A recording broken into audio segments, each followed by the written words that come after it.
à tous, bienvenue sur My Travel Project. Je te retrouve aujourd'hui dans un décor bien différent parce que j'ai pris le bus de nuit et là il est 8 h du matin, je viens d'arriver à Boston.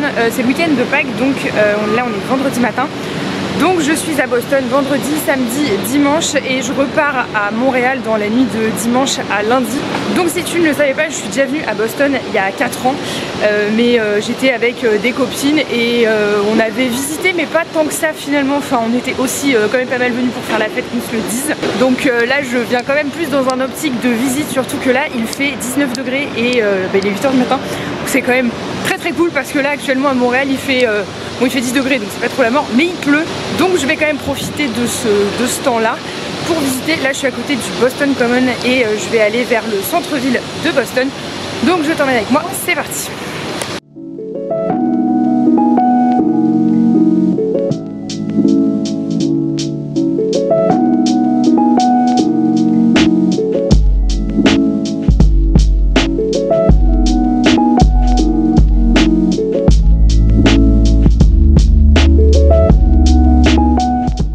Alors je viens de traverser le parc du Boston Common et là je suis à la Massachusetts State House, mais c'est fermé, c'est un peu l'inconvénient de venir le week-end de Pâques.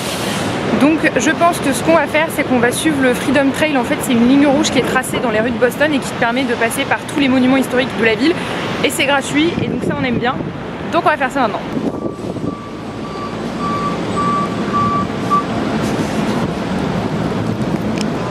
Donc là je suis arrivée au Quincy Market et il y a d'autres bâtiments, donc notamment le North Market qui est juste là et le South Market, et en fait c'est juste des énormes galeries commerciales et c'est hyper sympa parce que donc tout est piétonné là comme ça. J'y étais allée il y a 4 ans et j'avais adoré, et surtout là il fait tellement beau, tellement chaud qu'on va aller visiter ça. Il y a un autre bâtiment qui est juste là, c'est Final Hall, mais il est en rénovation, donc il est beau hein, mais avec les échafaudages quoi.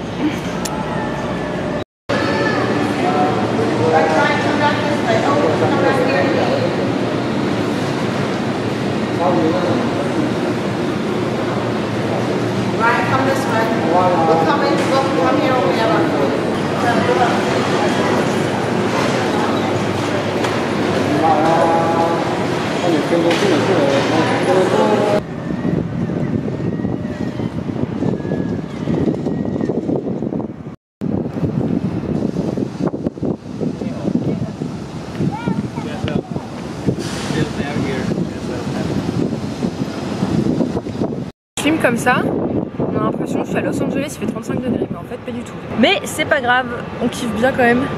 Et il est à peine 9 h 30 du matin. Même pas 9 h. Même pas 9 h.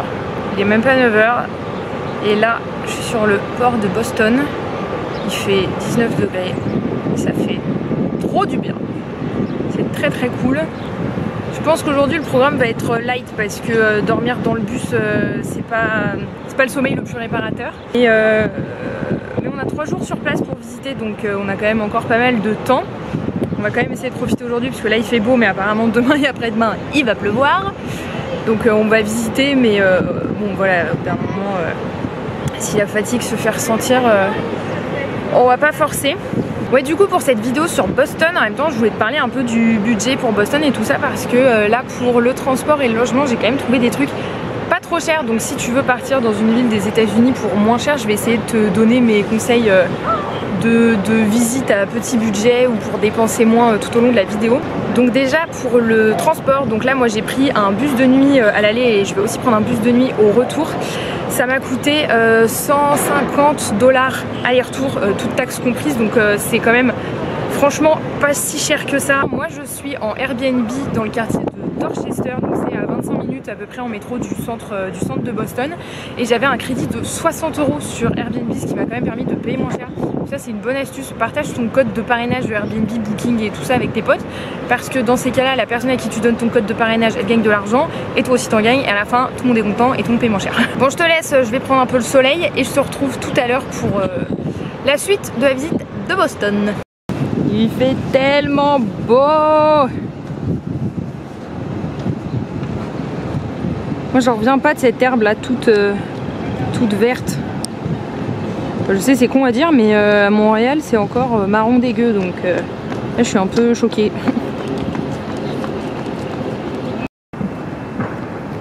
Dans le port de Boston, il y a des bateaux comme celui-ci qui permettent de faire des croisières de 45 minutes à 2 heures, mais qui apparemment restent aux alentours du port, donc j'hésite encore à le faire.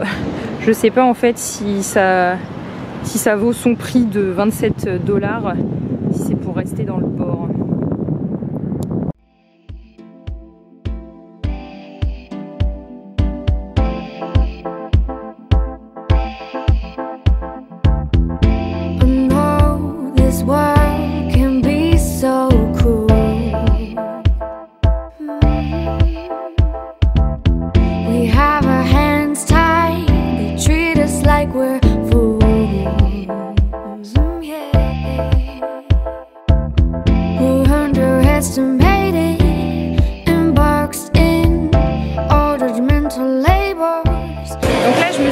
Dans le quartier de Petite Italie et je viens d'arriver au Boston Public Market et comme tu le sais, quand je pars en voyage, j'adore les marchés, mais alors celui-ci il est vachement différent de ce à quoi je m'attendais parce que c'est quand même assez moderne et fancy.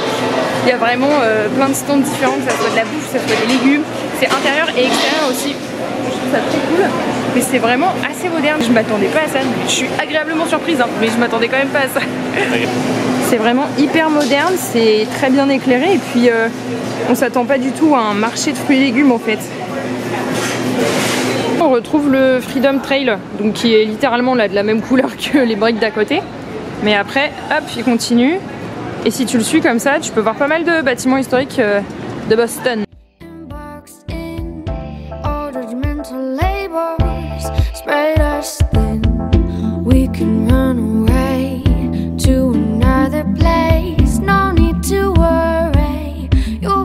Safety, we can run away to another place. No need to worry, escape reality.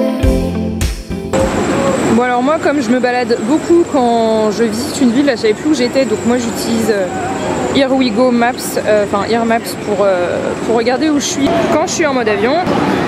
Et donc là, je suis pas très loin du Boston Common qui est juste là, et moi je vais aller vers la Myrtle Street et West End, enfin le quartier de Beacon Hill en fait, parce que c'est un quartier que je connais pas encore. Ce qui est cool à Boston, c'est que tu as quand même plusieurs parcs qui sont super calmes, sauf quand il y a un oiseau juste à côté dans l'arbre qui fait grave du bruit. Et là, donc juste derrière moi, il y a ce petit lac là. Vraiment, ce qui est cool quand tu arrives tôt comme ça, après une nuit de bus, c'est que tu peux vraiment prendre ton temps. Et là ça fait 3 heures qu'on est là et honnêtement on a déjà bien marché, donc c'est cool de pouvoir se poser dans un parc, surtout qu'il fait encore trop bon, mais la fatigue arrive. La fatigue arrive.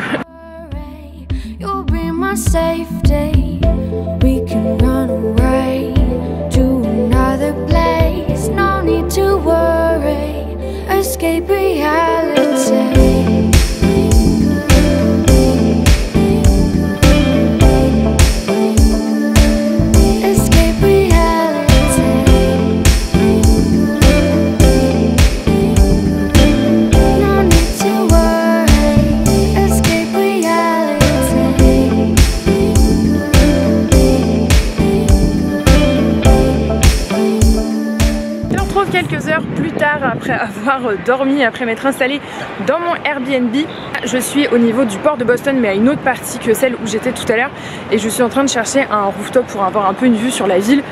Vu qu'aux États-Unis il y a quand même pas mal de buildings dans les grosses villes, c'est quand même l'occasion de se faire un resto ou juste un verre en rooftop. J'en ai trouvé 3 qui sont dans la même zone. Le problème c'est qu'il y a énormément de vent aujourd'hui et j'ai peur qu'il soit fermé, donc je vais aller voir ça tout de suite.